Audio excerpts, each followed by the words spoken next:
so today we're going to talk a little bit about security still. Yes, we're still on security. So compliance.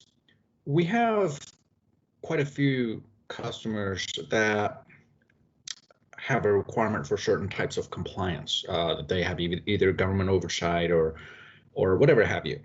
They have a requirement for compliance. So what can you do very easily to comply with your compliance requirements?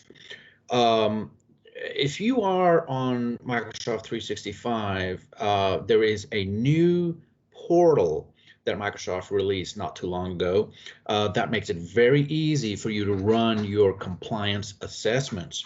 So essentially what you can do is run your compliance assessment, print out the report, send it to your auditors, boom, you're done. Makes life a lot easier. So I'm going to go over that real quick. So let me share my screen here, if I can do it from the correct screen. So there we go.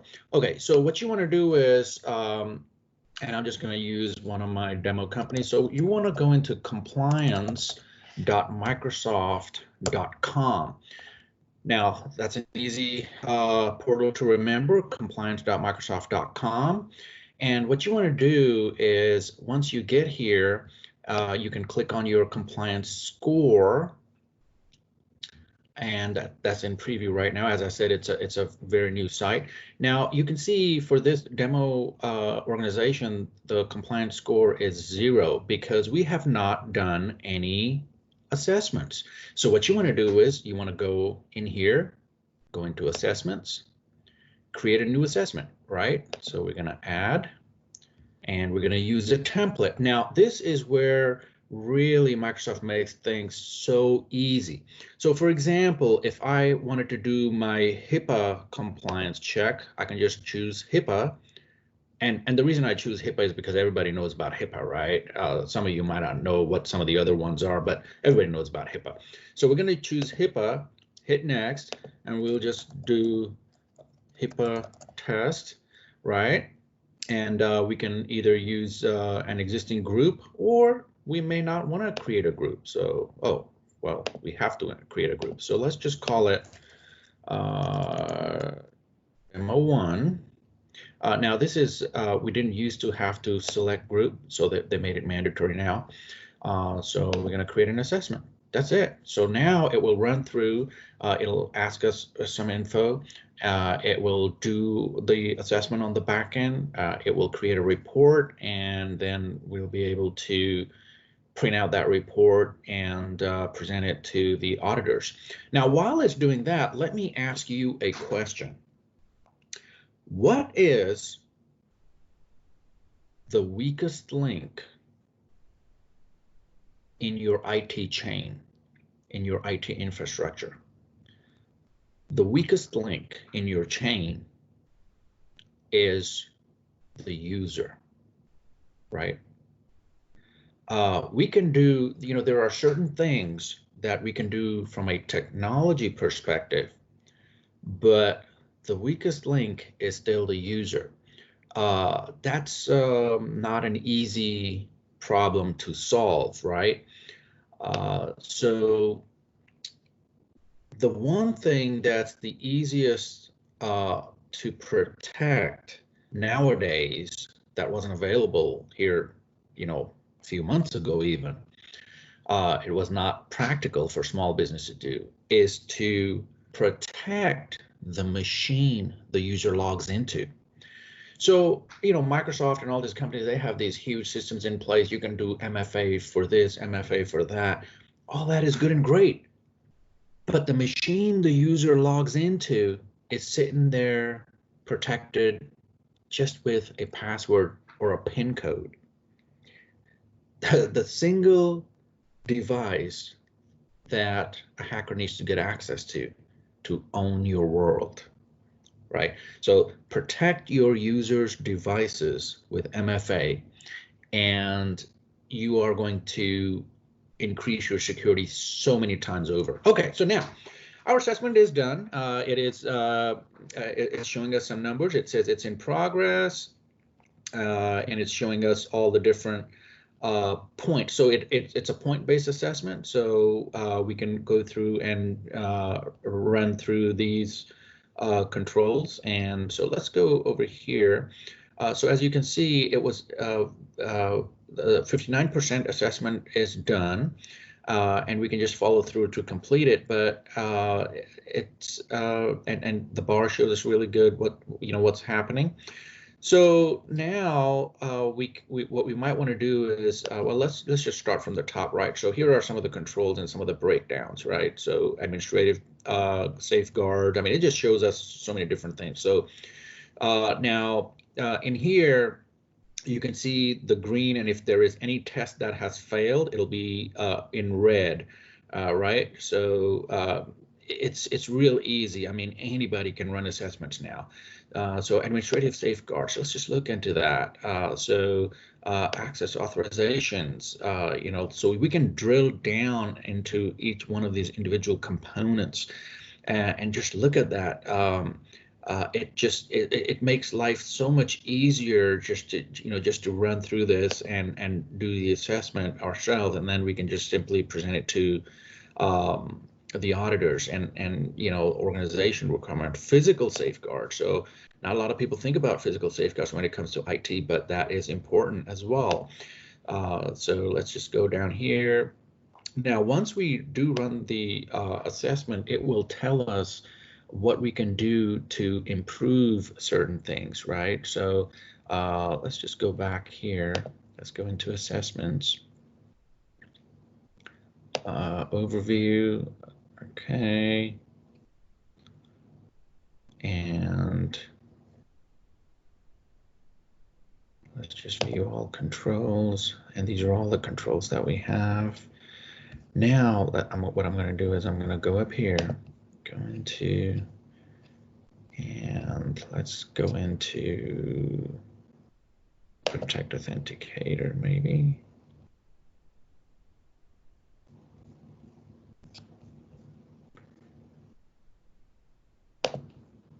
Controls, and let's just go into the first one here.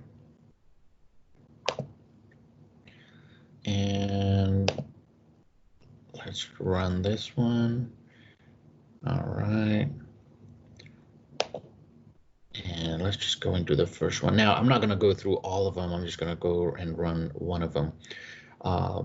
So it gives us an overview of what each one of these controls entails, right? So I can drill down. I can kind of see what the requirements are, and then I can edit. I can assign it to a person, right? Like I can assign it to accounting. And then I can choose whether it's implemented or not, whether it's planned or it might be out of scope. So I can choose that as well. And if it is implemented, I can select the date. Let's say that.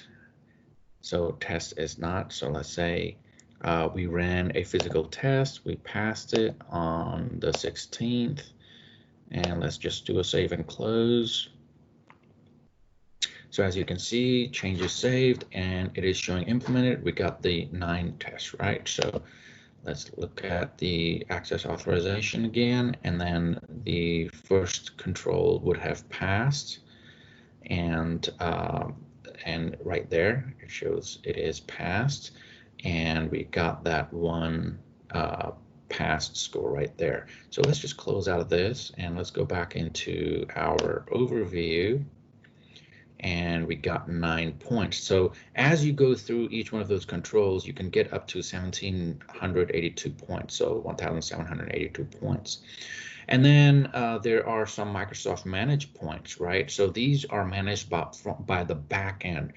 These are like audits for the data centers, audits for the infrastructure, things like that, security at the data center, physical security, things like that. So Microsoft has already achieved all these points from their side. From the organization side, we can achieve 1,782 points, out of which I've achieved 9 points for that one control that I passed. So it makes life a lot easier. And as you can see, there are the authorization is one control.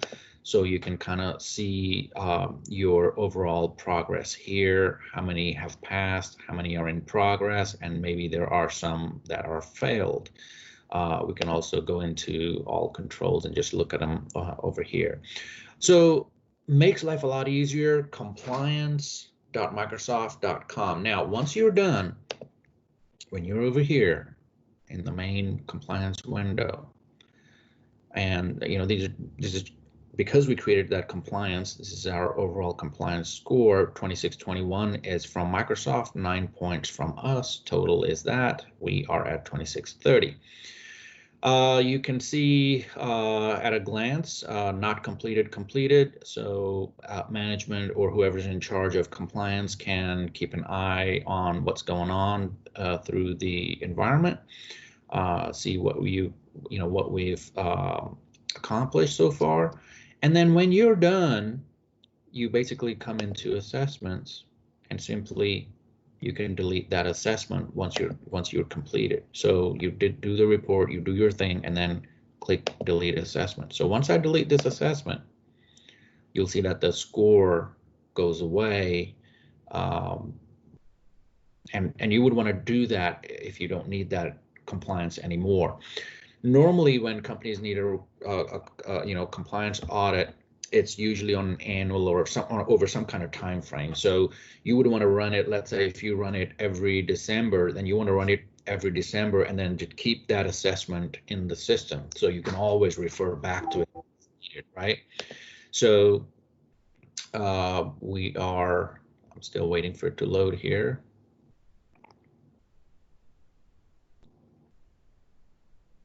And you can see the little bar moving across the top, so I know it's still loading. And what it's doing is it's deleting the assessment. So now that the assessment has deleted, if I go into overview and I'm back at 0/0 because I deleted the only assessment that I had, and that was just one assessment. And as you can see, there are so many assessments in there. I'm almost positive that any kind of requirements you have as far as compliance, you'll be able to find them in here. So let's just look into that. So we have HIPAA,